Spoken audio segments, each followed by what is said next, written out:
Bienvenidos al Hotel Jorge Juan con Javier Aznar, un podcast de Vanity Fair y Seagrams.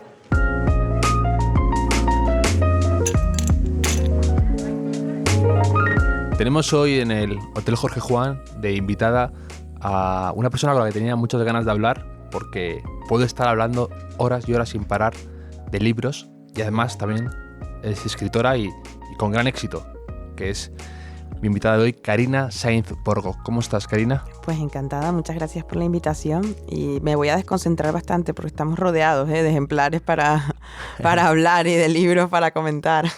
Además estamos aquí en una mañana un poco rara de agosto, que en Madrid como que hace sol pero no termina de salir. Y yo te he leído a ti alguna vez que lo que echas de menos de Venezuela es la luz.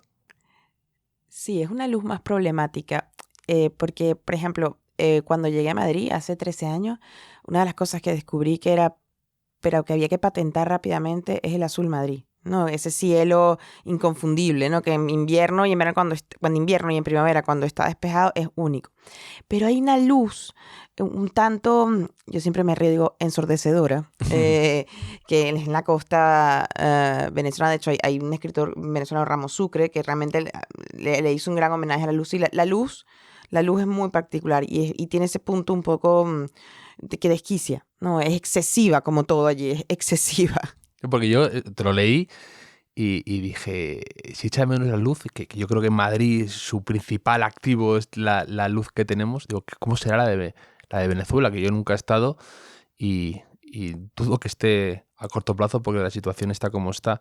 Y tú, pues como venezolana, has escrito mucho sobre esto, ¿no? Sobre un poco la pérdida de un país, ¿no? Como acabas de publicar La hija de la española, que ha sido un exitazo, una de las novelas del año, traducida a 22 idiomas, y es como una especie de homenaje, ¿no? a las despedidas, a lo que dejas atrás, al desarraigo, y es una novela muy conmovedora. Además, incluso por momentos se mezcla un poco el miedo, incluso con el humor un poco absurdo de las situaciones como la que se vive en Venezuela. Y yo te quería preguntar por qué cómo es, como en un momento dado de tu novela lo dices, todo lo que implica la palabra allá, ¿no? Allá, como esa palabra casi ya que es un mito para muchos emigrantes y gente que ha dejado atrás y que se junta además como lo perdido con lo idealizado, con la nostalgia. ¿Tú cómo vives hoy en día eso, ¿no? El haber dejado atrás Venezuela y idealizarlo un poco? Mira, en la novela es verdad, ella siempre actúa como un miembro amputado, ¿no? Es algo que ya no está, pero sigue sintiendo, sigue respondiendo que todavía puedes utilizar ese brazo o esa pierna. Y sin duda hay una sensación doble, ¿no? De duelo y de pérdida. Sin embargo, yo debo decir que yo con mi desarraigo aprendí a lidiar bastante. En el tema de que los lugares, las cosas que echo de menos están abolidas. O sea, ya no existen. Yeah. Son reconstrucciones, son representaciones, ¿no? Por eso a mí me gusta tanto Javier Marías, porque él siempre está dando la vuelta a lo que fue, cómo pasó. Y yo estoy haciendo exactamente lo mismo, ¿no? Y en La hija de la española lo que me permitía era justamente sobre la experiencia de la pérdida, crear esta idea, bueno, de la culpa, ¿no? De mirar atrás, de que las cosas ya no existen. Y ahora que te digo que estoy trabajando en la segunda, me he dado cuenta que en La hija de la española están desplegados como los temas que a mí me importan, ¿no? La memoria, la muerte, lo feo. Me gusta mucho lo feo. Y esa recreación que hay en el lugar abolido también echa mano de eso, ¿no? De que realmente glosa una belleza que es un poco se desparrama y llega a ser en ocasiones desagradable, ¿no? Porque no es lo bello, es lo, ¿cómo decirlo?, lo desordenado. Entonces, bueno, yo creo que todas esas cosas forman parte de un proceso de duelo y de marcharse, ¿no? Y yo tengo la sensación de que mi duelo nacional empezó mucho antes, de antes que la diáspora. Ahorita hay entre 2 y 3 millones de personas. Es una cifra que baila un poco porque no hay estadísticas, pero yo me fui mucho antes. Entonces, yo creo que ya aún viviendo ahí yo me había ido. Entonces, La hija de la española es una serie un crisol, ¿no? De todas esas sensaciones contradictorias, además. Te gusta lo feo, dices, es curioso, ¿no? Y tú en tu libro, ¿qué son esos detalles que consideras feos pero que a ti te gustan? Me gusta, por ejemplo, lo feo en el sentido de lo desagradable, lo poroso, hay una serie de recreaciones describiendo la pudrición, por ejemplo, de las frutas, o la violencia. O es una cosa que me di cuenta ayer le dejé a mi hermana, que es una gran lectora, le dejé el manuscrito que estaba haciendo. Y lo leyó y me dijo, uy, sal de ese cuerpo, Coetze. Porque claro, me gusta mucho. O sea, si tú me dices, ¿qué tipo de cosas me gusta el Coetze de desgracia, por ejemplo. Me gusta el Coetze de Esperando a los Bárbaros, que es muy... O incluso, tú no puedes olvidar una imagen fea. Me acuerdo que cuando me leí Crimen y Castigo, en la escena de que la azotaba el caballo y le azota los ojos, es que no podía parar, o sea, no podía parar, pero tenía que detenerme porque me dolía la cabeza, me picaba el cuero cabelludo, cosas así, es inexplicable. Me gusta ese muy tipo primario todo. Pero además, eso hay que hacerlo muy bien, porque evidentemente la barrera es muy fina entre hacer algo, que lo dices tú, inolvidable y que lo ves también en cuadros cuando te llama la atención y la otra es lo sensacionalista, ¿no? Como querer empatar rápidamente un atajo del escritor para llegar al lector tirando de las cosas más, pues eso, que más le pueden revolver el estómago. Y hay que tener, eso sí que hay que tener cuidado, pero sí que es verdad que... Es que hay un sentido de la contención que yo creo que es importante. De hecho, me estaba hablando de David Gistau, ¿no? Sí, buen amigo. Que cuando en el prólogo de su libro tú dices que él es, si no me equivoco, un perro sin correa, Sí. ¿no? Y sin embargo, él tiene un sentido de la contención muy grande. No sé si te acuerdas, un caso de un niño, creo que fue el del Pozo, que cayó. Sí. Y él, en su página de los domingos, dice, lo utilizaron como una sombrilla de papel en un cóctel, ¿no? Sí. Los medios. Dije, dime si no es una imagen fortísima, pero es muy efectiva. Totalmente. O sea, y yo creo que esa plasticidad, con un cierto sentido de la contención y de la economía de recursos, que es lo que permite el periodismo, que lo hace contarlo y que tiene mucho de poesía automática. Es como dice Lucas, Antonio, que para aprender a titular hay que leer poesía, ¿no? Yo un poco más zafia le decía, bueno, Twitter también ayuda, le decía, ¿no? Pocos elementos muy bien utilizados. Bueno, Antonio Lucas ahora tiene una cruzada contra Twitter importante, lo llama las cloacas y todo esto. Es buen amigo también, Lucas, y le trato de, cuando he coincidido con él en alguna charla, digo, vuelve a Twitter, hombre, que es divertido. Tú sabes que yo últimamente, antes era muy de Twitter. Y suenas como... Y me estoy cansando. Estoy cansando mucho. Bueno, a ver, yo creo sinceramente que si yo fuera venezolano, también me cansaría de Twitter, porque verlo como usan tu país como, ¿no? Como arma arrojadiza de unos y otros, y además parece como que Venezuela es una cosa que tienes que llevar en la solapa para identificarte con un signo político o con otro. Pero no, yo Twitter lo sigo viendo muy útil. ¿Por qué dices tú que sabes que más que lo que me cansa es que todos los temas se enfangan. Sí. Entonces, a mí Twitter me devuelve la sensación de que me enfrento ante un entorno que su relación con la lectura y la comprensión es instrumental. En Twitter es como si la gente solo leyera instrucciones de la pasta de dientes o instrucciones no tienen matices, no pillan la ironía. O sea, que yo tenga que poner un hashtag o una almohadilla modo ironía me parece Acaba de publicar un librito Santiago Gerchunov, ¿no? Que se llama así, creo, hashtag ironía on o algo así, ¿no? Como un signo de nuestros tiempos.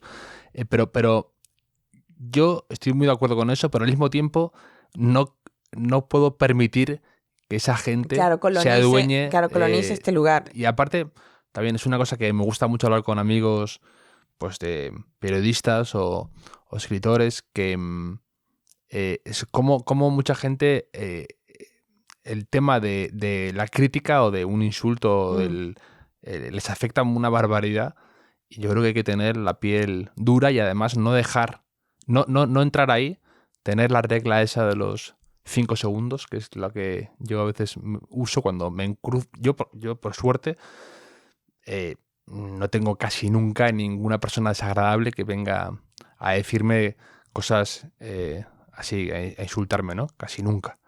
Pero cuando lo he tenido, no te puedes dejar llevar por lo primero que te puede pasa por la cabeza, que es contestarle inmediatamente y defenderte, ¿no? Y te esperas y además ahí ganas tú, porque ese tipo de persona lo que está esperando es precisamente que tú le hagas caso y que tú respondas, que tú tengas una reacción a eso. Y muchas veces ni siquiera son, de verdad, muchas veces les has contestado o contestas a gente y te pide, inmediatamente recula, porque solo quería provocar algo. Entonces ahí lo que no puedes premiar es eso, lo que no puedes premiar es a una persona que te dice algo desagradable y luego a 150 que te aporta, que te dice cosas, que te enseña cosas, que te complementa una lectura con un link. Y esos no les contestas. Eso es lo que no me gusta a veces de Twitter y a veces lo hacemos. Sí, eso sí es cierto. Coincido contigo. Tampoco se trata de dejarles el espacio libre, pero yo debo admitirte que me da, cada vez me apoltrono más. O sea, me siento a leer y no pongo nada. O sea, pongo muy pocos tweets ahora.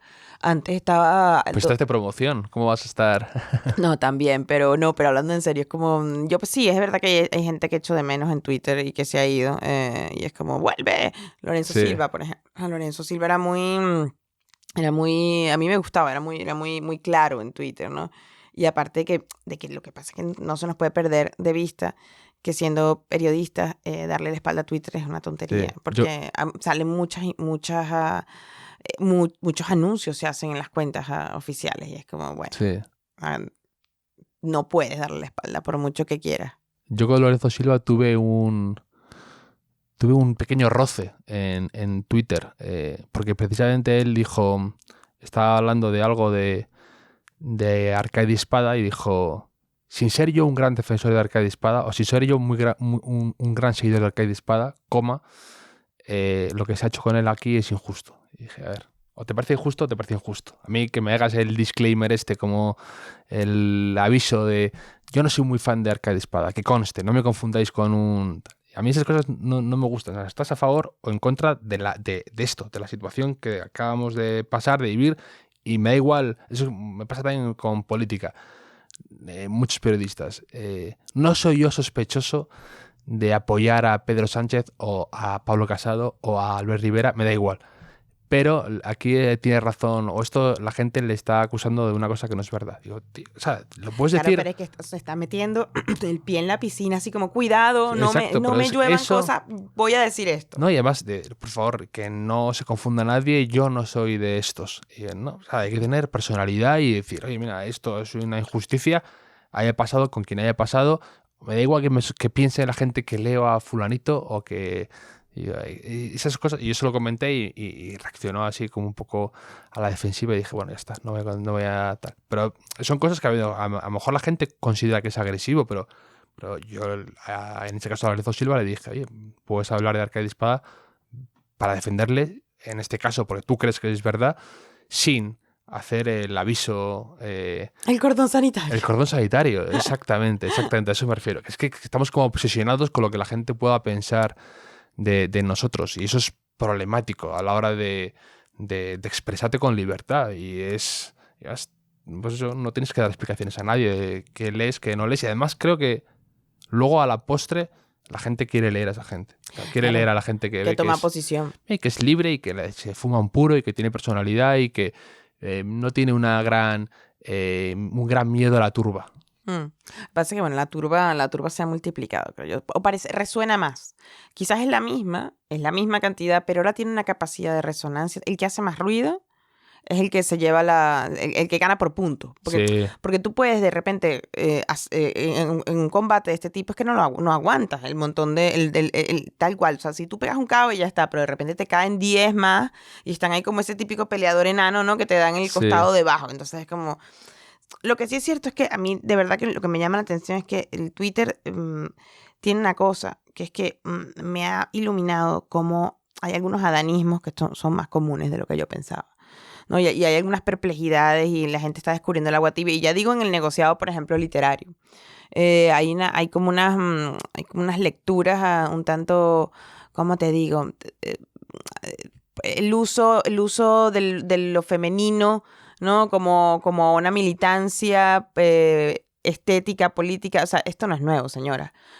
Susan Sontag en los 60, ¿sabes? Se divorció y se hizo bisexual y se dedicó a escribir. O sea, ustedes no están descubriendo el agua tibia porque me pongas una almohadilla. O sea, me parece que ahí falta un poco de vida, ¿no? De lectura. Me parece un mundo raro. Y al principio, claro, sí, la fiebre, pero ahora me está costando bastante. A mí lo único que me pasa ahora con el tema que comentas ahora de las escritoras y el movimiento un poco así como feminista, digamos, es el que no me gusta cuando en revistas o periódicos me encuentro con artículos que os meten como de nuevo, otra vez, separadas de todo. Las 12 escritoras menores de no sé qué que no te puedes perder y que hablan de un tema concreto de mujeres. Eso es volver otra vez a no normalizar. Yo no diría que es una discriminación positiva tampoco, pero es como crear un parque, ¿no? Un parque temático o crear una reserva, ¿no? Exacto, inducida. aparte, pero, meten a gente que no tiene nada que ver. Nada El que otro ver. día estuvimos en un reportaje 4 escritoras que no teníamos absolutamente nada que ver. Pero además estábamos siendo reunidas justamente bajo esos criterios. También es verdad, y tú que también eres periodista, que es muy muy útil a la hora de plantear un tema, como las listas, ¿no? Los 10 libros que no puedes agrupar cosas que no necesariamente tienen. No voy a ser yo la que diga, ¡ay, horror!, porque bastante que lo he hecho. Pero sí es cierto que hay una tendencia mayor y además hay una sensación de que la paridad sustituye a la calidad literaria. O podríamos llamar calidad literaria, o que tengas talento, o que seas eficaz, ¿no? Para un puesto de gobierno. Yo veo todo este tema de la literatura femenina reeditado en una versión un tanto, insisto, infantil y adanista. Ahora es como, de verdad, o sea, no me vas a venir a decir que Doris Lessing no era además, Doris Lessing le odiaba que la llamaran feminista. ¿No? Entonces, yo no sé, lo veo con muchísimo cuidado. Es igual, por ejemplo, aunque parezca un poco frívolo que salte de la seca a la meca, pero el spoiler. El llamado spoiler. Pues seamos adultos, ¿no? Es decir, o sea, hay determinados libros en los que ya no cabe la idea de, por favor, en el Quijote, no, mire, o sea, ya usted sabe cómo. O sea, puedo comprender, pero o sea, ha generado toda una hipersensibilidad, ¿no? A contarlo, seamos adultos. Es como, no me cuentes, oye, no. ¿Y tú cómo haces para hablar de libros sin, a la vez, lo que dices tú, el miedo, el pavor al spoiler, y luego también, que a veces es muy complicado hablar de libros que sabes que otra gente a lo mejor no se ha leído y que dices hasta qué punto quiero hablar de la trama o hasta qué punto la gente me va a leer o me va a perder por el camino? Es que hay libros que sí. Por ejemplo, el nuevo de Javois, Malaherba. Sí. Como tú cuentes 2 o 3 cosas del libro, vamos, le has hecho daño. Sí. Has manoseado el libro. Yo creo que a ti te debe pasar igual. Uno se queda con impresiones de un libro. Tú dices, hay elementos, el lenguaje, la atmósfera, el tema. Sí, por ejemplo, lo que yo suelo trabajar mucho, que es entrevistar, que la gente se quede con el personaje, ¿no? Entonces es como destilar, porque también una entrevista que solo hable de un libro se vuelve aburridísima. Sí. Porque no me he leído el libro. Claro. De hecho, claro, a mí me pasa con el podcast que, por ejemplo, aquí, que podríamos estar hablando de tu libro, pero que muchas veces es mejor exactamente eso, que la gente al hilo de la conversación o de llegar a conocerte a ti más como persona y como escritora y como periodista, quiera luego comprar el libro. Y a veces es más útil que estar hablando 3/4 de hora de un libro que mucha gente, por lo que sea, por lo que acaba de publicarse, por lo que tal, muchas veces la gente no ha podido leer y que además no quiere que tú se lo des masticado. A mí lo que me parece es que tú no tienes que hacer un correcto balance entre un reporte. La crítica es otra cosa. La crítica literaria es otra cosa y tiene otro. Tú haces un reporte y si lo puedes iluminar con determinados ejemplos, que ejemplos elegidos funcionan muy bien, ¿no? Para contar libros. Otra cosa ya es la crítica como tal, que bueno, es demasiado inflexible, ¿no? En ese aspecto, porque estás entrando a valorar cosas. Pero yo creo que se puede hacer una mezcla, ¿no? Sin necesariamente, por supuesto, desactivar un libro. Por lo del spoiler, no me vas a admitir que no está un poco... Para, no me hagas spoiler. Pero bueno, por Dios, ¿qué pasa? Y hay libros de los cuales tú no puedes hacer un spoiler. No sé. Pero eso sí lo noto también en esta hipersensibilidad reciente, donde parece que todo se ha vuelto a inventar, ¿no? Es como, yo no sé, yo imagino que será un signo de los tiempos, como el cuento de la posverdad. Oiga, pero si la posverdad existió toda la vida, ¿no? Ya. Como, igual que el populismo existió toda la vida. Ya. Entonces, bueno, no sé. Y por ejemplo, ahora que mencionas el término spoiler, Ay, te sí. quiero Le he usado 3. Sí, te quiero preguntar, porque hace escasamente una semana se hizo bastante, es una palabra que odio, ¿no? Pero viral, ¿no? Un tuit de Arturo Pérez Reverte en el que, digamos, se metía o criticaba una expresión que había escuchado en la radio en la que tildaba a alguien de wine lover, ¿no? Como Sí. que se metía con ese uso, ese anglicismo un poco ridículo, que sí que es verdad que suena en la mitad de la radio en español, hablar de wine lovers es algo bastante extraño, ¿no? Pero me puse a pensar, porque de hecho tú hablas mucho del lenguaje y cómo nos afecta en el día a día, y es algo que me obsesiona mucho. De hecho, creo que, por ejemplo, ha sido una cosa fundamental en algo tan importante como el Brexit. Porque, por ejemplo, si el Brexit, los que se querían mantener en Europa, hubieran usado una palabra un poco con más encanto que remain, que es mantenerse, probablemente hubieran ganado. Porque mucha gente lo ha dicho, ¿no? Que fue un fallo tremendo de estrategia, porque remain es un verbo pasivo, no es algo activo. Claro. Como leave, como dejar. Remain es quedarte como estás. Y mucha gente lo asociaba a decir, bueno, yo es que tampoco me quiero quedar donde estoy, no creo, quiero cambiar cosas, no, a lo mejor no pasa por cambiar, por dejar Europa, pero no quiero. Y la gente le parecía como muy pasivo, como que te invitaba a quedarte en el sofá de casa, que fue lo que acabó pasando. Y que decían que si hubieras usado United o Together o algo más activo, más de comunidad, hubiera tenido mucho más éxito. Y es una cosa, un caballo de batalla, el lenguaje. Y quería también asociarlo con esto que te digo de los wine lovers, que para mí también el uso de anglicismos creo que te da también una sociedad un poco más abierta, y que la gente sea capaz de entender ahora el inglés en un contexto más natural. A mí, fíjate, tengo que ya te digo, me parece una cursilería decir wine lovers, ¿no? Pero es que eso te iba a decir, es que es cursi. es cursi y es un poco ridículo, ¿no? Pero que en una conversación normal, que yo ahora puedo hablar con gente mayor de spoiler y que la gente lo vaya integrando poco a poco, nos hace una sociedad, yo creo, más completa. Porque eso, y te quería hablar contigo esto, porque tú eres venezolana y en Latinoamérica tenéis esto mucho más naturalizado, y me encanta. Por ejemplo, uno de mis escritores favoritos, no sé si te gusta, es Junot Díaz, que Sí. me encanta cómo usa la mezcla del inglés y el español en el dominio del Spanglish que tiene. Es fantástico. Porque lo que pasa es que también yo creo que hay distintos tipos de anglicismo, aunque suene mal decirlo. Por ejemplo, hay cosas que a mí me son incontrolables, como la risa, no lo puedo controlar, que es por ejemplo, decir controversial en vez de controvertido, lonchera en vez de tupper, chores, por ejemplo, ya yo no lo digo, pero shorts, puedo decir bermuda. ¿Sabes? De ahí una colección. Ahora bien, estos otros anglicismos que tienen el modo maquillaje puesto, book lovers, reading is sexy, Yeah. voy a hacer una conference call. Pero me puedes decir, además, por ejemplo, todo el mundo técnico de marketing, blurbs. No, Sí, dígame la frase sí, y sí. ya está. Me parece, me resulta cargante, un poco cursi y un poco snob. Pero también es verdad que en esta conversación a mí ya se me han ido unos cuantos anglicismos.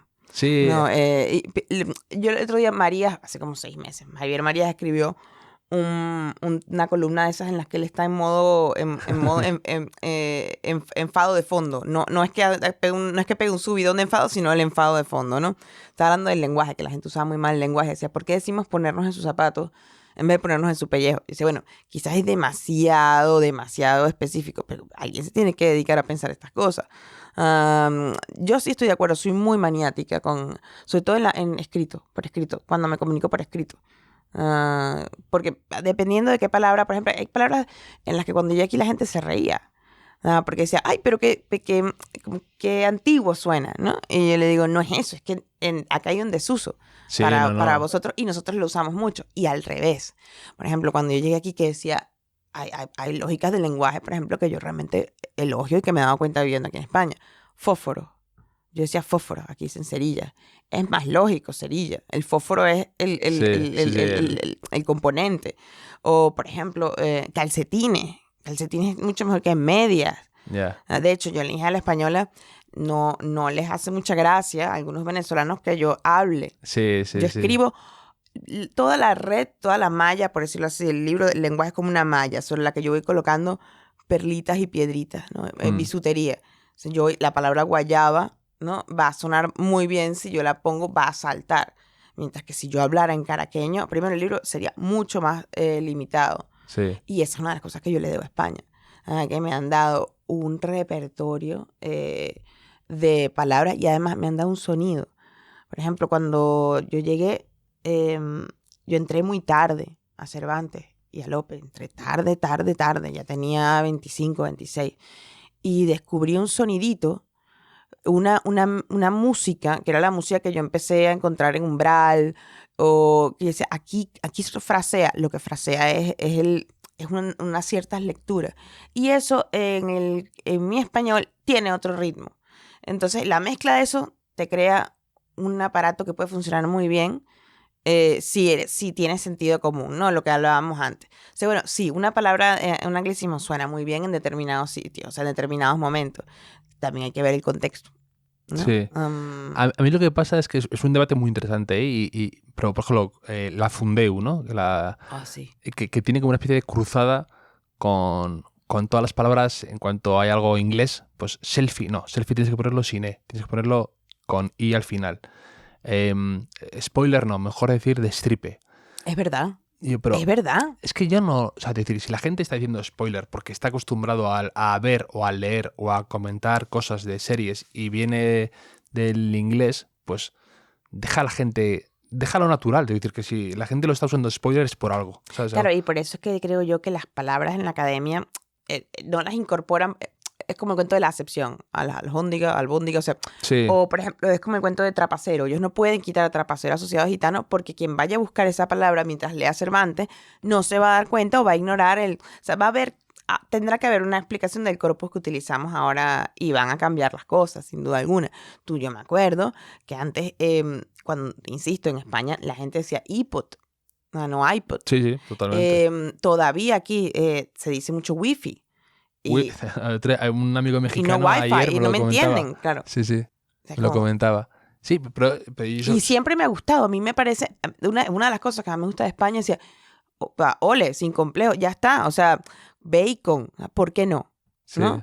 Lo que pasa es que las palabras yo creo que uno las va porreando, ¿no? Las va moldeando, ¿no? Para que entren en el uso cotidiano. Y claro, hay palabras que iluminan un texto, que te pueden iluminar perfectamente un texto, ¿no? Y en ese aspecto coincido contigo, pero podría ser ahora el inglés porque es el idioma que más... pero, por ejemplo, si alguien está escribiendo un texto en catalán y pone una palabra en catalán en el medio, por poner un ejemplo, o pone... Tienen una utilidad. Claro, totalmente.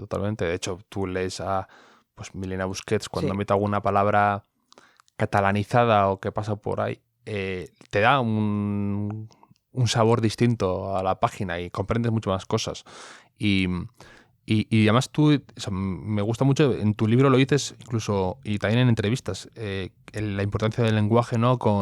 Dices que cuando alguien muere cambia el lenguaje, cuando en una dictadura el lenguaje se obsesiona con ellos. De hecho, también ayer justo leía un tuit, una cosa de Jorge Carrión, que está en el libro de Vilas de Ordesa, que decía que una relación tiene un lenguaje inventado, ¿no? Y cuando la relación se deja, esa lengua muere. Sí.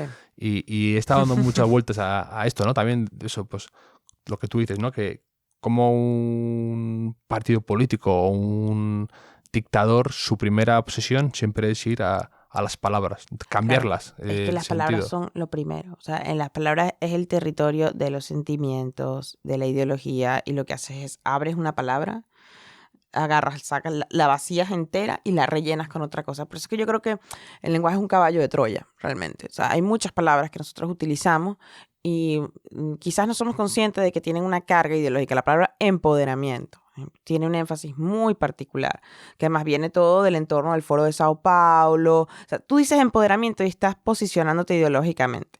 De la misma manera que si yo le llamo a alguien, no sé, vamos a poner un ejemplo que ahorita se está utilizando mucho.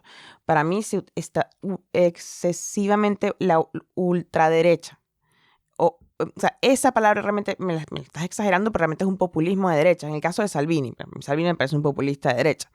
Pero hay palabras que si tú las vuelves a utilizar, o incluso si las usas contra otro, por poner un ejemplo iluminador, o sea, en el sentido de echar un poco para atrás en Europa, el chavismo cuando empezó llamaba al oponente, a los oponentes, a todos a quienes se oponían al gobierno, los llamaba escuálidos.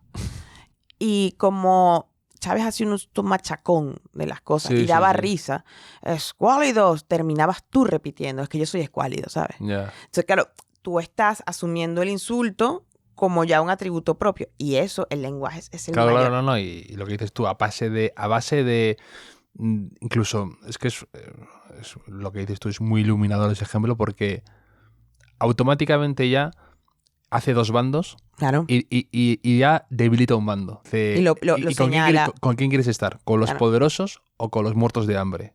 Posiciónate. Y ten valiente. La palabra pueblo es la que más, yo creo, ha sufrido la palabra pueblo, la palabra democracia. Es que la han vaciado y llenado tanto contenido que además hay uno que evidentemente es comida caducada. O sea, tú no te puedes comprar, no te puedes comer ese discurso porque evidentemente no está manipulado, pero el lenguaje es perfecto. Fíjate lo que hablábamos, lo que tú decías del Brexit, ¿no? De que si hubiesen elegido una palabra que no fuera permanecer.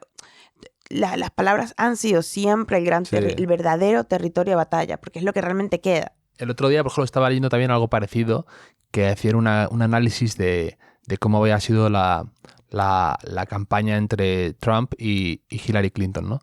Y me pareció muy curioso porque decían también un poco en esta misma dirección, decían, a ver, es que cuando tú dices, el eslogan de Donald Trump era Make America Great Again, Uh-huh. vamos a hacer América genial otra vez, o vamos a engrandecer América. Con eso todo el mundo está de acuerdo, o sea, fuera de contexto, con la frase, todo el mundo estaba de acuerdo.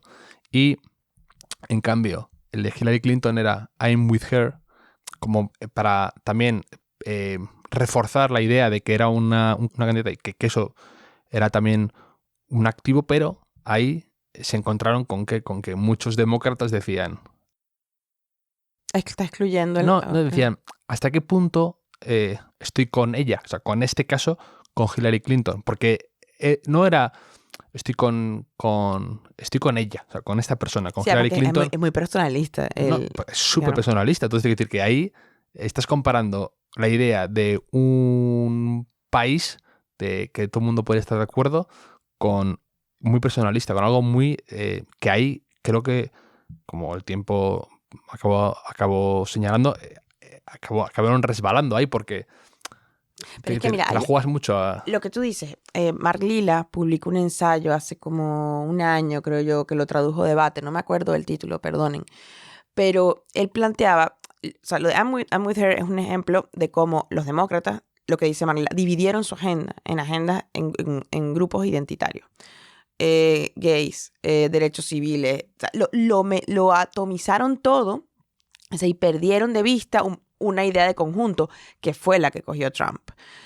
Claro, Mark Lilla dice que después de ese libro ahora lo llaman que es de derecha, que es pro-Trump, y él decía no.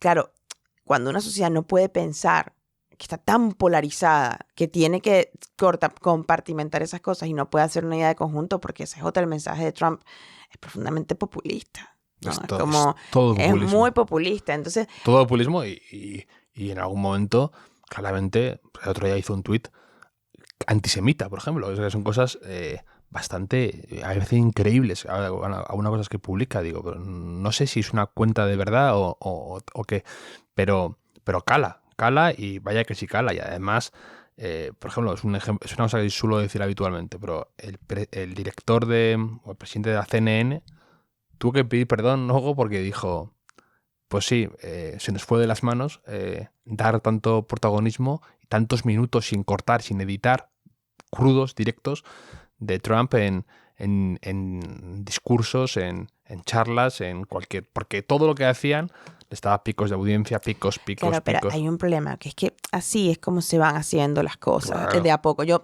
le presto atención a la más mínima tontería y monto una laraca. Cuando hago una cosa un poco más grave, ahí sí, o sea, vas a haber perdido la capacidad, te vas a ver insensibilizado, te vas a ver acostumbrado. Yo tengo la sensación de que nosotros nos llevamos muy mal, digo nosotros el tiempo, ¿no? La gente, los habitantes de este tiempo. La realidad es esférica. Es como la luna. Si tienes una cara, no le ves la otra. O sea, tú realmente tienes que darle la vuelta literalmente a las cosas. No puedes pretender aplanarla y meterla en un lugar donde no cabe. Y tengo la sensación de que estamos todo el día dándole mandarriazos a las cosas para aplanarlas, ¿no?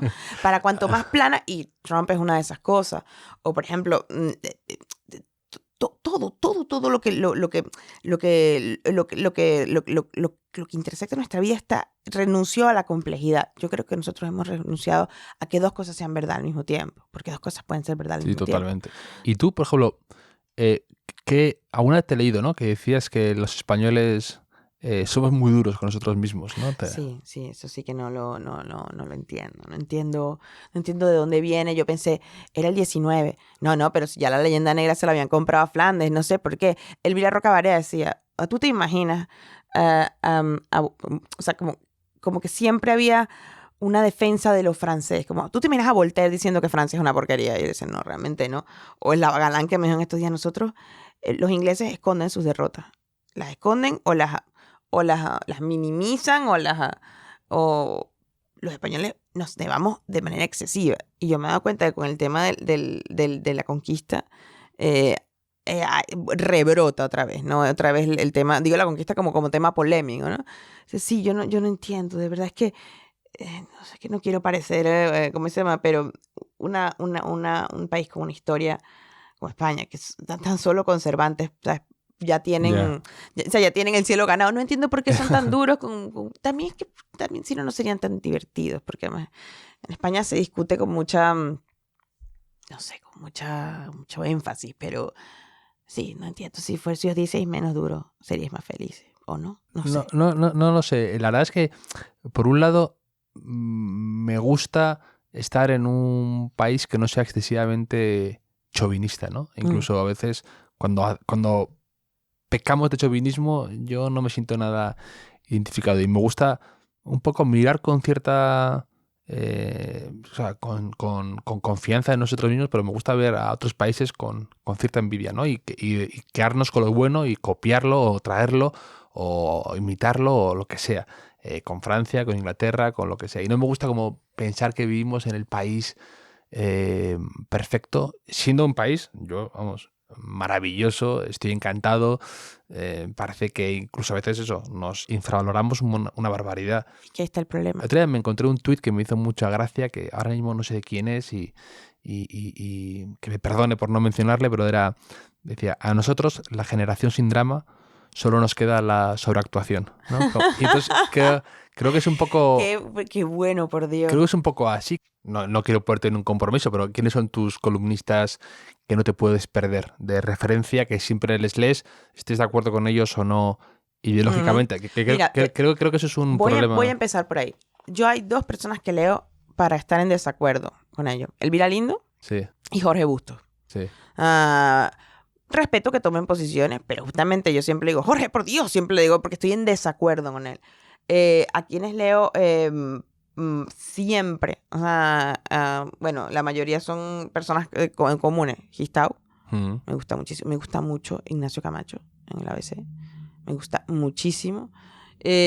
Antonio Luca. Hay otro tipo de columnista que leo con curiosidad. Por ejemplo, me gusta muchísimo. Guillermo Altares no es un columnista, pero hace muchos el acento del país y me gusta.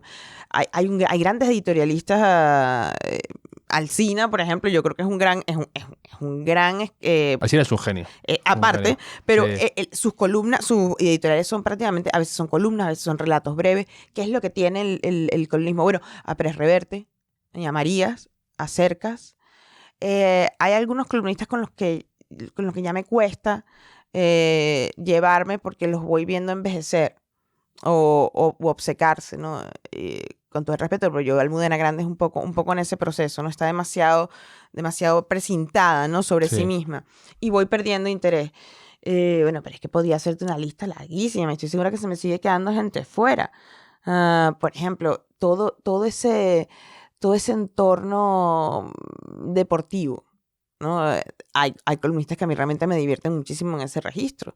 Por ejemplo, Javois cuando escribe del Madrid no me gusta, porque se pone muy melancólico. Pero Javois cuando hace una columna más sacada, ¿no? del entorno de los afectos del Madrid, me encanta. Ya. Pero yo al Javois del Madrid, como él dice, un día me dijo que tú eres pipera. Y yo le dije, déjame en paz, le dije.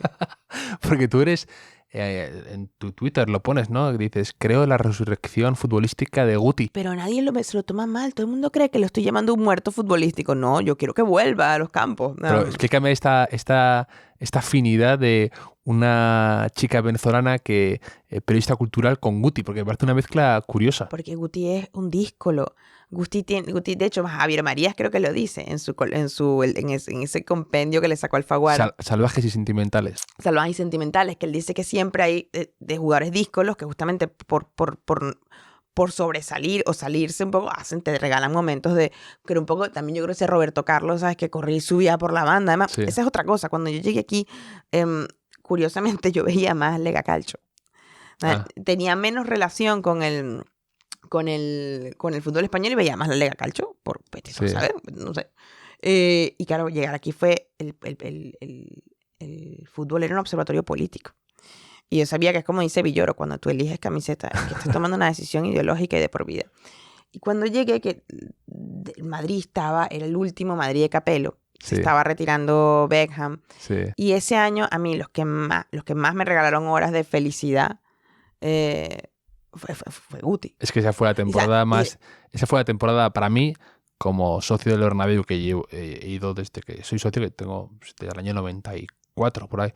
Ahí empezó un desierto, esa temporada es la más anárquica, loca, divertida que yo he visto en mi vida en el Bernabéu. Y esa temporada tiene un par de partidos de Guti, uno contra el Sevilla. El taconazo. El legendario. El taconazo. O sea, el taconazo dices pero eso ya es más tarde. Es mucho más tarde. Sí. Son 2 temporadas más tarde. Pero un chulo hace esas cosas. O sea, es como él en vez de o sea, es que Guti es una... Yo con Guti he tenido relación amor-odio, porque siempre me ha puesto un poco nervioso.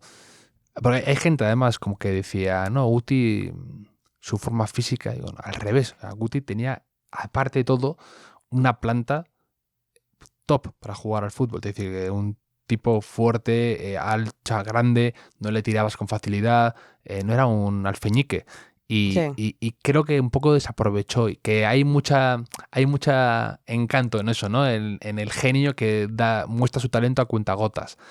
Pero me ha regalado tardes maravillosas de fútbol, por supuesto, y cosas además a mí que me encanta el concepto de un pase tenso entre líneas, me parece maravilloso solo la idea, ¿no? Que se te ocurra, es como inventar un hueco o un sitio donde otros no lo ven. Donde no está. Por ejemplo, yo sufrí cuando Guti se fue de mala manera, porque yo creo que como a Raúl, Mourinho lo saca por la puerta de atrás, no les hace la gran despedida. Pero bueno, al margen de eso, no sufrí, o sea, sufrí, pero el hecho que yo creo que fue Xabi Alonso el que asume inmediatamente el espacio de Guti.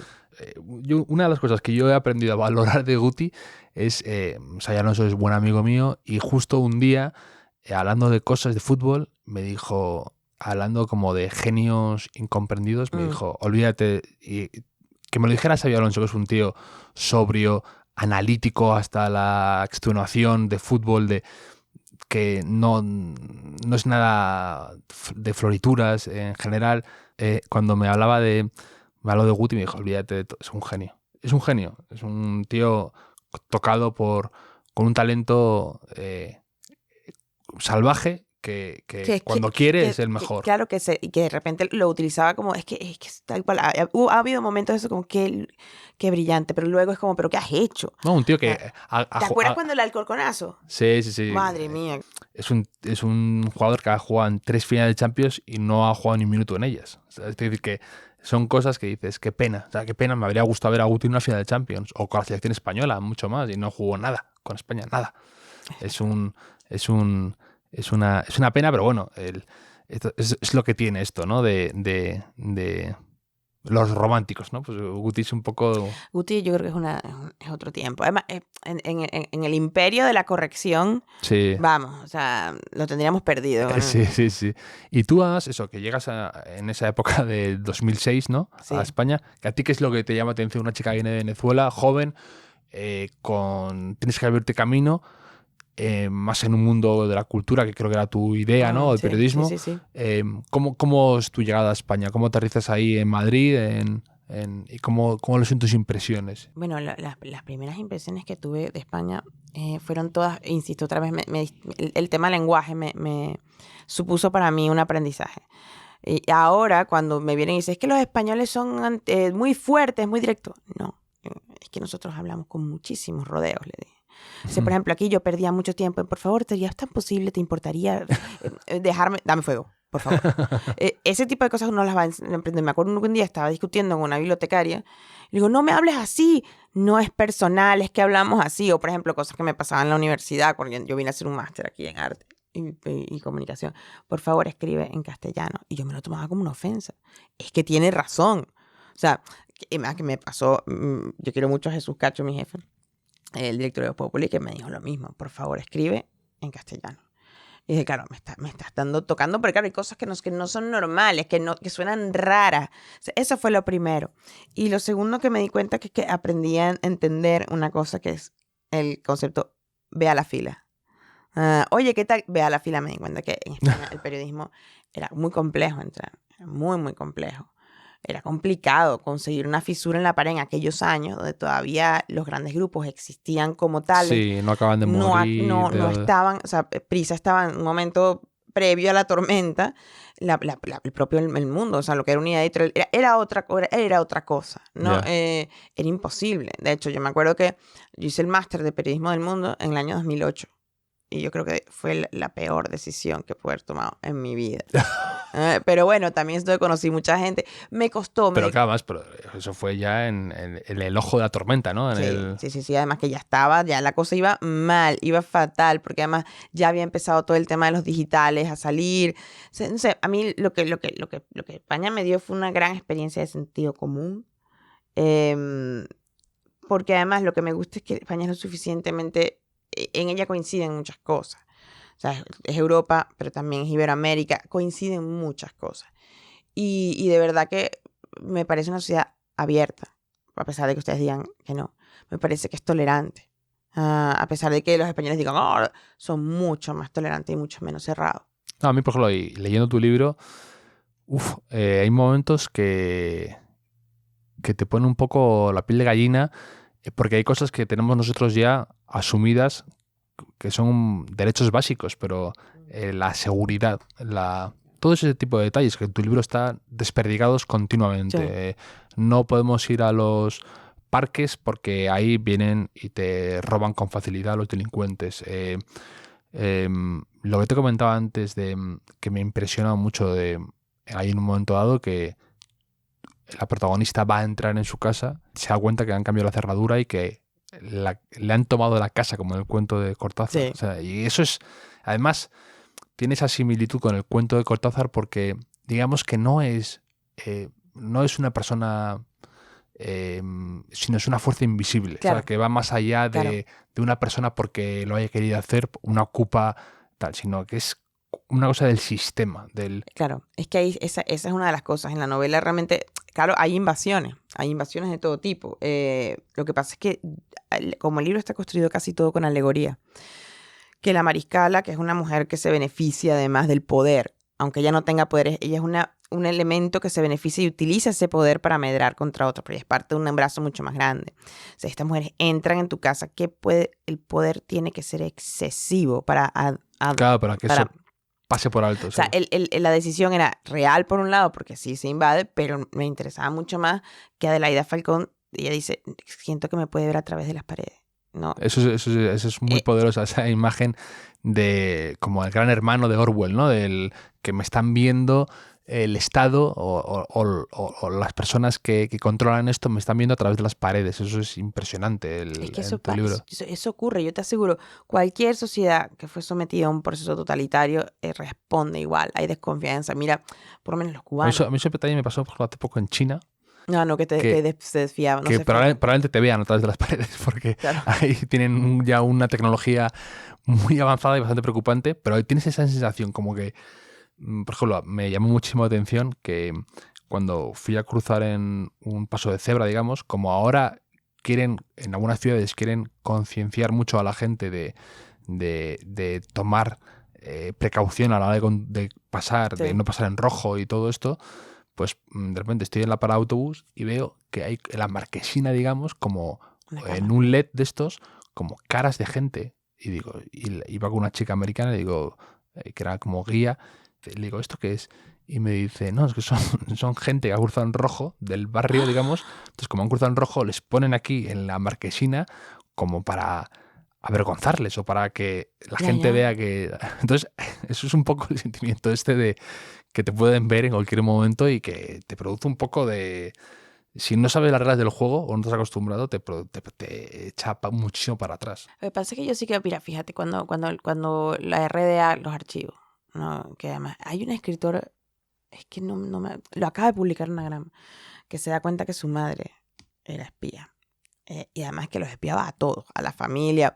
O sea, cuando tú tienes sistemas de ese tipo armados, y yo creo firmemente que el totalitarismo venezolano al menos ha tenido el tiempo suficiente, quizás no sean tan marciales y tan efectivos, pero corrigen, a base de voluntad. Y realmente tú vas creando una sensación de miedo, de denuncia, de lo que dice el libro, ¿no? También la precariedad te enloquece un poco. Este tiene lo que yo no tengo, ¿dónde lo consiguió? ¿No? Y eso está muy, muy presente. Es porque también eso es un síntoma de decrepitud civil, ¿no? De que los países van perdiendo su capacidad de convivir, los países se desconocen, se suicidan, se mueren, desaparecen. Y yo quería que eso estuviera muy presente en La hija de la española. De hecho, a mí lo que me da curiosidad es que La hija de la española, la percepción que tiene la gente por fuera del libro es una y cuando entra es otra. Tú jurarías que es una historia de migración al modo... No, es una historia para mí de supervivencia. Pues que irse pasa Claro, por eso, porque hay un tema de la inmigración, ¿no? Es muy importante hablar de cómo los inmigrantes europeos hicieron un país totalmente. El sastre italiano. moderno, exacto, el sastre italiano. Además, era gente que trabajaba, que llegó a Sí, sí. trabajar, a construir. O sea, claro, la protagonista se tiene que marchar robando una identidad de justamente los que habían llegado 40 años huyendo de la posguerra europea. Se me parecía que es lo que yo encuentro en la gran paradoja, ¿no? Incluso si me apuras podría ocurrirle en algunos otros países. Le pasó un poco a Argentina. Argentina, no, que recibió tanta inmigración, además del 19, que parece que algo, ¿no? Algo la apea del progreso, de la modernidad. No estoy diciendo que la modernidad tenga que ver con que hayan venido europeos, pero normalmente una sociedad mezclada y con inmigración Claro, claro. tiene una capacidad de resonancia tremenda, que es un poco el tema, o aquella cosa que entendíamos que Estados Unidos era así, que recibía gente de todo tipo. Por eso que yo no entiendo a Trump, ¿no? ¿Qué es América? ¿Qué es América? ¿No? O sea, ¿tú te acuerdas cuando Oriana Fallaci, que ahí perdió los papeles en el 11 de septiembre, que escribió un libro donde ponía a los musulmanes por el betún, ¿no? Prácticamente le decía, márchense, que tú no puedes negar que eso también forma parte de un país que acoge gente. Sí, bueno, quizás con todos estos paseos que he dado, lo que quiero decir es que Venezuela era una sociedad que parecía cosmopolita. Claro, No claro, lo claro. era, no lo era. Creo que ese tiempo que está contado en el libro fue un pequeño respiro entre unos 200 años de mucha barbarie y que lo que estábamos era maquillándola y escondiéndola. Porque en el libro además yo no hago una apología del pasado. Yo, hombre, hago una carta de amor a una sociedad, pero sí cuento cómo cuando una sociedad esconde las cosas, siempre se termina manifestando. Y Adelaida Falcón es eso, como idea. No, pero es muy interesante esto que dices de cómo efectivamente las sociedades se apean del progreso a veces, lo que dices tú, que se niegan a querer evolucionar, o no pueden, o no saben, o incluso también... O sus propias élites las sabotean. Sí, claro, por eso, sí, forma parte de todo el proceso, digamos, sí. Mira, hay un libro que estoy loca por leerlo, el de Paul Preston, el último de Paul Preston, donde él hace una historia del siglo XX de España. Y él se da cuenta que en determinados momentos las élites políticas españolas actúan negligentemente, movidas por la corrupción. O sea, que el progreso español muchas veces fue torpedeado y saboteado por sus élites en algún momento. Lo quiero leer porque tengo que leer esto, porque es un tema que me interesa. Yo creo que básicamente yo sí creo que deben existir élites en una sociedad y que reconduzcan y hagan cosas, pero siempre en función de un bien común. O sea, si tú eres de un entorno, los medios, por ejemplo. Los medios en Venezuela tirotearon, así de sencillo, demolieron el sistema de bipartidismo a fuerza de machacar y encumbraron a una figura como Chávez. Y yo a veces siento que en España los medios cometemos un poco ese error también, de tirar piedras contra la transición, contra el bipartidismo, que, oigan, esas cosas se deterioran. Una democracia que no sabe defenderse es una democracia débil, es una democracia de poca calidad, o al menos en el caso de Venezuela, es una democracia muy débil. No vimos lo que estaba a la vuelta de la esquina, y no lo vimos.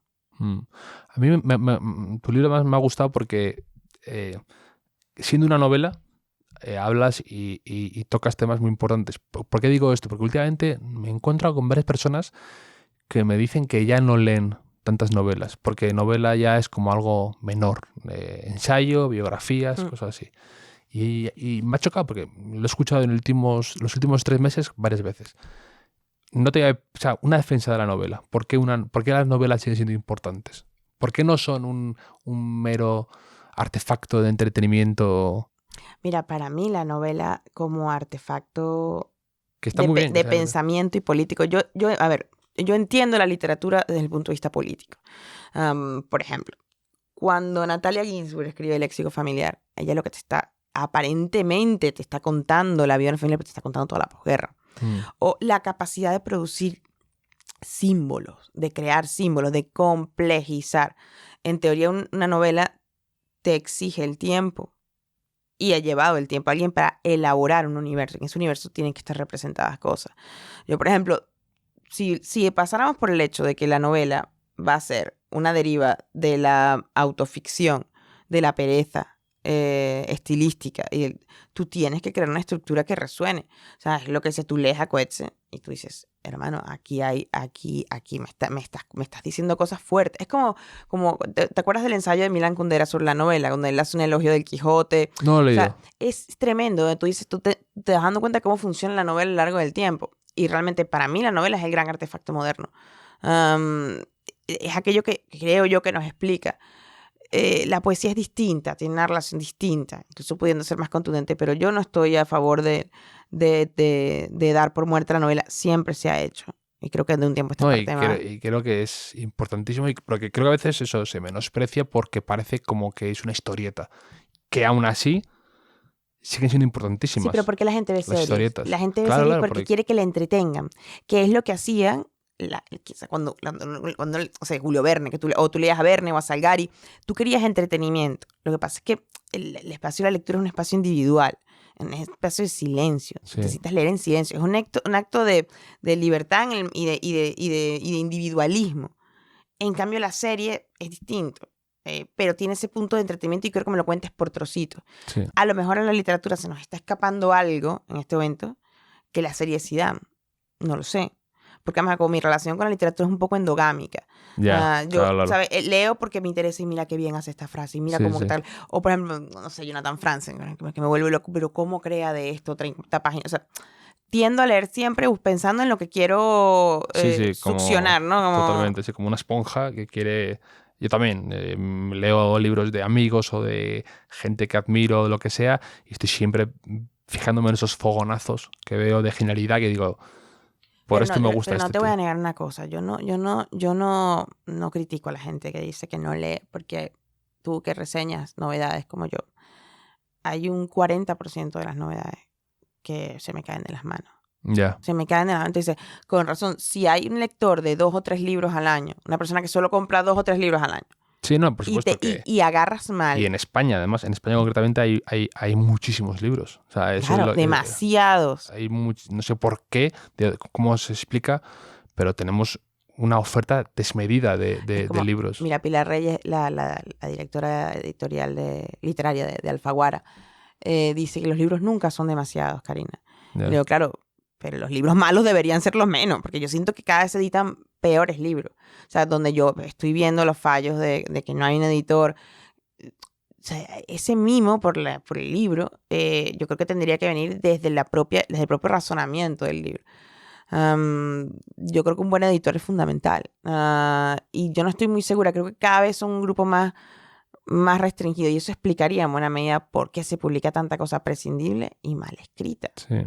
A mí con lo que yo no puedo ahora, que me pasaba mucho, que recibo preguntas pues en Twitter o en Instagram y cosas así, o por mail, que mucha gente me pide libros, pero me dicen, hace mucho hincapié en libros que me enganchen, por favor. Mm. Lo de que me enganchen, por favor, me parece como un poco, entre comillas, Infantil. triste, ¿no? Pero, No, bueno, claro, porque no te... Pero porque también, no le estás dando tiempo a un libro. Me parece como hay alguien que le ha puesto tanto tiempo, trabajo, cariño, voluntad a un libro, y que ahí sí que veo una afinidad con el tema de las series, que ahora tenemos como el síndrome del episodio piloto, ¿no? claro, O en el primer capítulo, que además tiene que ser corto, o han pasado muchas cosas, o me has dado un accidente de avión, un oso polar y una historia, un triángulo de amor, y un crimen en una mansión con el mayordomo, pues o no me meto en no me meto en la novela, o no me meto en la historia. Y hay que darle tiempo a los libros, hay que darle... pero piensa una cosa, Javier, piensa una cosa, que me enganche. Tú lees el comienzo de Lolita. Lolita de mi vida, Lolita. Tú ahí tienes que seguir. Lo que pasa es que la gente no, los lectores somos impacientes. Hay libros a los que tú tienes que darle un tiempo. Por ejemplo, no sé, Bolaño, Los Detectives Salvajes. Las Sí. primeras 60 páginas son infumables. Sí, sí. Son infumables. Una vez que tú entraste en ese mundo ya, pero es un mundo de tiempo, pero es lo Sí. que tú dices. Yo, por ejemplo, sí es cierto que con los primeros capítulos cargo mucho la mano, ¿no? Porque sé que no te puedes ir. Tengo que pedirte que te quedes, porque a mí no me defiende nada en este Claro, libro. claro, O sea, no. es como tú dices, Eso está elucido David Trueba, que dice que siempre en las primeras líneas siempre tiene que meter alguna cosa muy importante para que quédate, para decir eso al claro, lector. es quédate, por favor, quédate. Es como, te tengo que, como tú dices, yo no Es digo un el oso, anuncio, sí. no te digo el oso polar, pero sí te muestro la pistola y te doy unas cuantas cosas con las que tú digas me quedo. Eso sí es importante, y yo creo que eso también es muy del periodismo, ¿no? Tú sabes perfectamente cómo Claro. se te van Claro, a ir. claro. Entonces, No, y aparte también es una cosa del ego del escritor, ¿no? Decir, oye, ¿hasta qué punto me considero tan importante como para que claro, una persona yo pueda contar una historia o desarrollar una idea y hacerlo de una forma que enganche, que sea amena, que sea tal? Eso está claro. Pero luego también eso, lo que me preocupa es que todo parece que ahora que tiene que ser como formato culebrón, ¿no? Como de, me tienes que dar algo, un titular sensacionalista, de una entrevista sacar la frase más enrevesada que no quería decir y que probablemente no le esté representando a esa persona. A esa persona, que normalmente siempre suelen estropear las entrevistas. Claro, entonces al final eso, y además en el periodismo se nota, ¿no? Que 10 preguntas cortas, rápido, tal, y un titular sonoro. Y es que yo estoy muy de acuerdo con que hay que atrapar al lector, y creo que la atención, como dicen, perdona Pérez Reverte si escucha esto, lo del engagement, ¿no? Con el lector, ¿no? El enganche, que coger su atención y no perderla por el camino. Eso sí, eso es fundamental. Pero ahí es cuando entra todo el tema de lo de el amarillismo, el sensacionalismo, porque es muy fácil que se te vaya la mano. Dices, carga mucho la mano, pero ¿tú te acuerdas? Mira, es como la sal, si te pasas, pues te cargas el plato. Yo creo que Capote era sí, yo creo que es Truman Capote el que lo dice. Es que no me acuerdo si es en el prólogo de música. Hay dos tipos de escritores, los buenos y los malos. Pasa lo mismo en el periodismo. Hay dos tipos de periodismo, el bueno y el malo. Hay una serie de atributos. No, si tú quieres hacerte un traje con una tela rasposa que te va a salir muy rápido, el traje te dura poco y te vas a ver como un payaso. No sé si me explico, Sí. en el lenguaje es lo mismo. Si no tienes el buen gusto, eso es fundamental. O sea, para herir tienes que usar tienes que tener buen gusto. Yo soy bastante incisiva en esas cosas. A mí me molesta lo vulgar en general. Que eso no quiere decir que todo sea bello. No. Yo puedo ser un villano barrio bajero y puedo ser un entrevistador a muerte, pero tengo que elegir las buenas herramientas. O sea, no puedo dejar rastro, tengo que cortar como un bisturí. Te he leído alguna vez y me gusta mucho que la uses, porque es una... Por eso a veces los latinoamericanos que volvéis a usar palabras que nosotros ya no lo tenemos tan presentes en nuestro día a día, pero dices, la cultura es una herramienta para luchar contra la zafiedad. Sí, Y la sí. zafiedad Sí. me parece una palabra, eso que yo no digo en mi día a día, pero que es muy, como han dicho antes, iluminadora. Sí, es que la zafiedad yo por lo menos es una de las cosas que más detesto en el mundo. Porque una sociedad zafia también es un poco, bueno, quizás parezca una institutriz en este momento, pero yo creo que hay que mantener la forma. Yo creo en las formas, creo en la contención, creo creo en la educación y eso se emulsiona en todo lo que hace. Y el lenguaje es uno de los sitios, ¿no? Tú ves a una persona con una prosa sucia y tú dices, eres sucia tanto formalmente como en la forma. Si es vulgar, de verdad me lo ahorro, porque pero tú puedes leer cosas, unas cosas realmente duras, y si también es escrita, tú dices, uy, te paras a pensarlo 2 veces. Entonces, no sé, la verdad, yo creo que es una elección individual, ¿no? Eso no quiere decir que como buena elección individual uno milita en ella, ¿no? Claro, como todo se puede leer y se puede hacer de todo, pero en el caso de la literatura, yo no soporto el holgazaneo, no soporto lo fácil, porque me doy cuenta inmediatamente. Ya. Me doy cuenta inmediatamente. Y tal cual, cuando Dios te da un don, te da un látigo. Así que siéntate a trabajar, ¿sabes? Hasta que salga perfecto. Y sí, en eso sí yo soy un poco bastante estricta.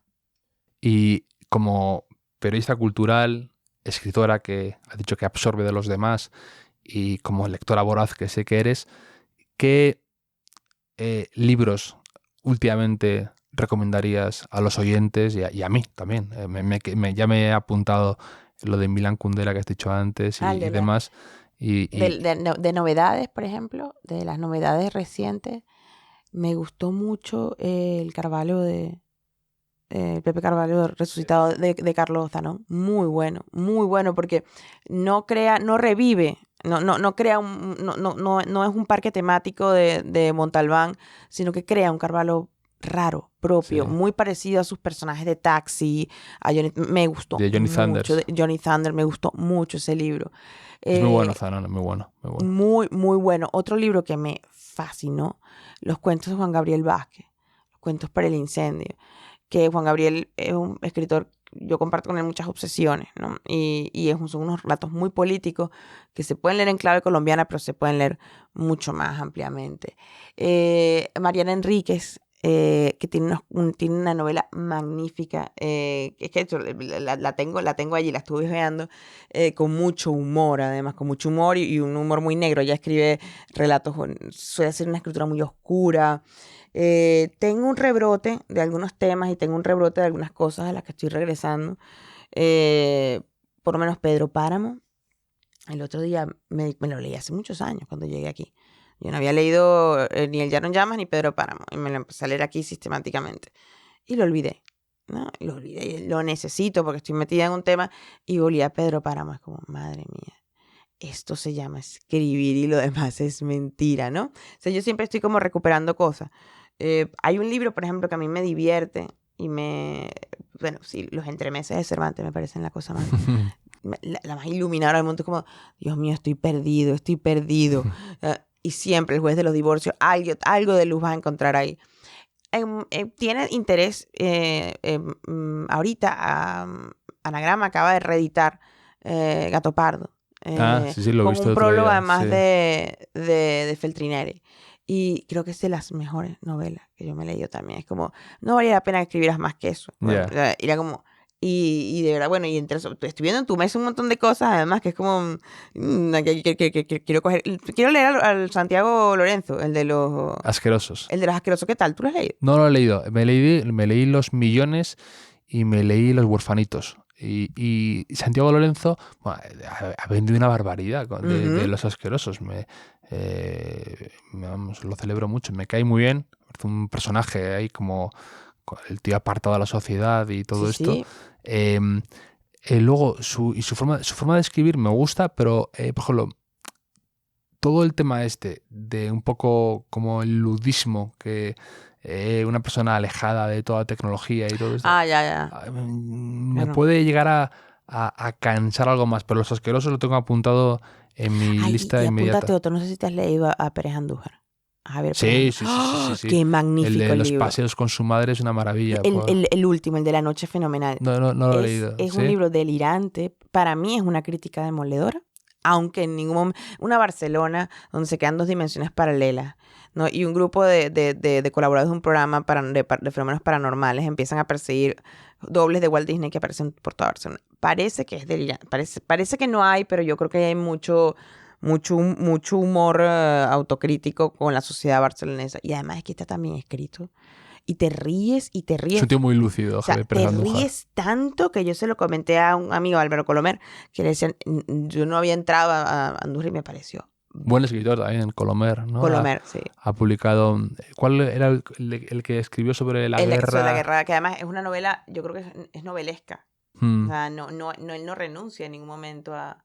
Eso es una cosa que una vez se le escuché decir a Lorenzo Sila, decía, es una novela sin ficción, pero que no renuncia a lo novelesco, ¿no? Y bueno, podría estar en esto todo el día, toda la mañana. Sí. O sea, aunque, por ejemplo, hay grandes bajonazos en el por ejemplo, de los últimos tiempos, vamos a decir los últimos 3 años. A mí el de Paul Auster, 4321, no, se me cayó de las manos. Sí, a mí también. Se me cayó de las manos. Le fui a ver a la Función Telefónica y me costó, siendo yo la verdad es que poco objetivo con Paul Auster, que cualquier cosa que haga siempre me divierte, me entretiene y me parece distinto. Me gustará más o me gustará menos, pero como que siempre le leo. Y se me hizo muy largo. O sea, largo, además, a veces todo el mundo dice que los que se inventaron lo de la gran novela americana fuimos nosotros, ¿no? Que ellos no están tan pendientes.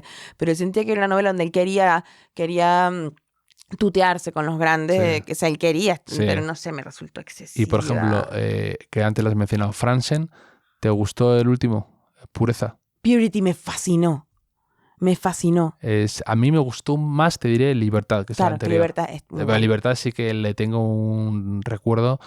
Es que esa orquesta de personajes, Patty, ese personaje enloquecido, Talita, el otro. Mira que Javier Marías creo que lo ha agredido, ha dicho que esos novelistas menores ahora, yo no estoy de acuerdo. Y salió una entrevista muy divertida en el New York Times de hace como una semana de Marías que decía el escritor español que no lea españoles, ¿no? Ahí había una mala baba en el titular, ¿no? Sí. Pero hay un libro que me quiero leer que además está publicado por Zenda, que es de Montfort, que están rescatando clásicos de aventuras, pero los menos conocidos, ¿no? Y lo tengo ahí porque yo soy muy mala lectora, igual que soy muy mala lectora de negro y de policíaco. Sí, yo leo muchísimo. Tú lees a Zanón, ya. Claro, pero Zanón es otra cosa. Ya un poco urbano más. Él es como un negro, él no es un policía, él es como un negro. Él es muy raro. Es como un abogado de oficio que escribe poesía y que termina, o sea, realmente empieza siendo abogado. Tiene una mirada del mundo que a mí me ha resultado muy interesante. Yo entré a leer, yo entro a los autores y me los leo por completos, ¿no? Como, y fui entrando y me ha gustado muchísimo. Ha sido mi gran descubrimiento reciente que me dijo una persona, Karina, por favor. Yo, es verdad, o sea, no tenía mucho tiempo, yo no lo conocía. Y me gustó muchísimo.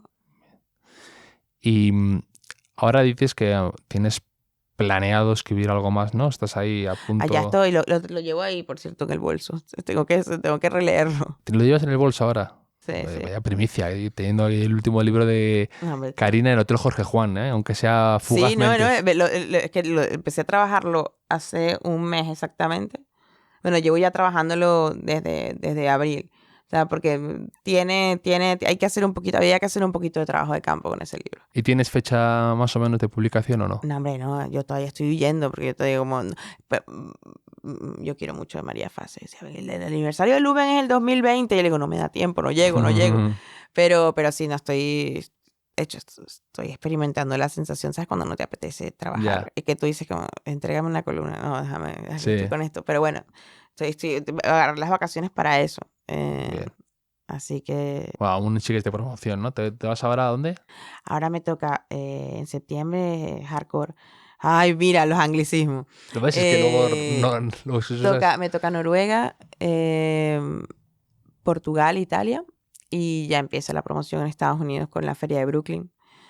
Que tengo entendido que es una feria muy pequeñita, dura 2 días, pero parece que es muy intensa. Entonces tengo una gran curiosidad, porque más quiero ver cómo trabajan la gente en Norteamérica, ¿no? HarperCollins tiene una editora grandísima, se llama Judith Kerr, y hay un español ahí, Juan Milá, que además tiene una sensibilidad tremenda y están estrenando un sello nuevo de HarperCollins. Y la hija de la española que ahí se llama It Would Be Night in Caracas. A todos le han cambiado el título. Sí, lo he visto en otras, ¿no? También Noche en Caracas, también mucho lo han puesto. Porque decían que se iban a despistar, que iban a pensar que es un libro español. Y dicen, no, y esto no puede ser más latinoamericano. Sí. Entonces, bueno, a mí no me hace muy feliz el cambio, pero bueno.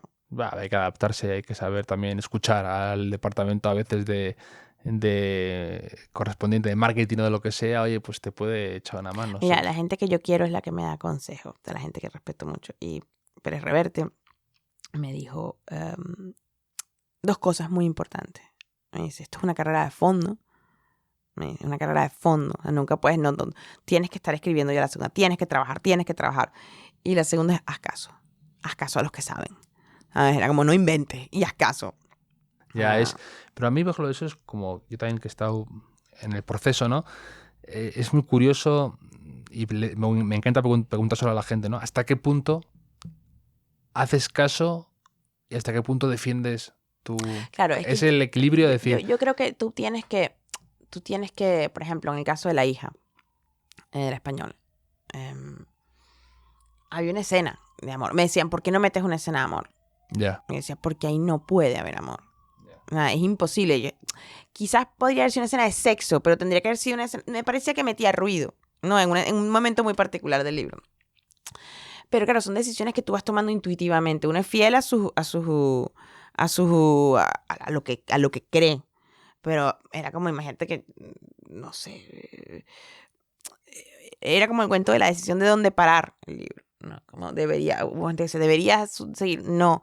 ¿Deberías humanizar a la mariscala? No, porque la novela es un corpus. Ahora, lo que está alrededor de cómo se vende esa novela, pues ya eso es otra cosa. Que tú dices, bueno, vale, está bien la cubierta. Entonces, bueno, sí, que son cosas que no tienen que ver con el libro, pero... Sí, pero con una editorial una editora que lo que antes has mencionado. Y también creo que un editor o una editora es importantísimo y además aprendes mucho. Aprendo muchísimo. Aprende muchísimo. Y hasta qué punto que te metan el lápiz rojo, sí o no. A mí me metieron bastante lápiz. Cuando defiendes tú lo tuyo, cuando insistes en no, yo quiero que este personaje sea así. Eso me hace muy complejo. Pero, por ejemplo, en el caso de María Fase siento que me enseñó a usar bien lo que hacía bien. Ya, como, claro, que es la editora buena y el jefe bueno en cualquier aspecto de la vida. Es como, no me metas tantas metáforas. De las 3 elige una. Sí. Claro, yo tenía metáforas por todas partes. De las 3 elige una. Sí, pero esto es como un entrenador de fútbol. Claro, lo que se te dice, fue borrarme. Decía, elige la imagen más fuerte. Pero claro, yo de repente me vuelvo loca y empiezo a hacer como imágenes como una ametralladora. Sí. Se me decía, así pierden fuerza. Yo le decía, yo siempre le digo, María, tú eres mi Gordon Leash. Le dije, te lo debo, se va a hacer como, ¿sabes? Como el de Carver, ¿no? Que le borraba las cosas a Carver y por eso lo leemos así hoy. Pero sí, para mí, por eso te digo que un buen editor me parece fundamental. Fundamental. Y por tu Eva, mi editora, la conoces. Claro. Y Eva también, yo he aprendido un montón con ella de las cosas más básicas a cosas complejas de lo que un libro tiene que ser y el respeto reverencial que hay que tener al lector. Al lector. Eva cuida mucho las visiones de conjunto de los libros. Totalmente. Eso es una cosa... Los cuida muchísimo.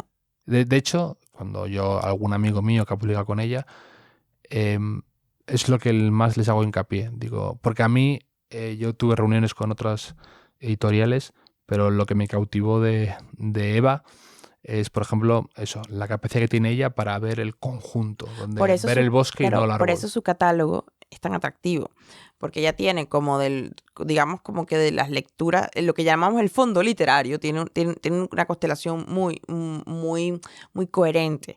Y dentro de las nuevas firmas tiene una constelación muy coherente también.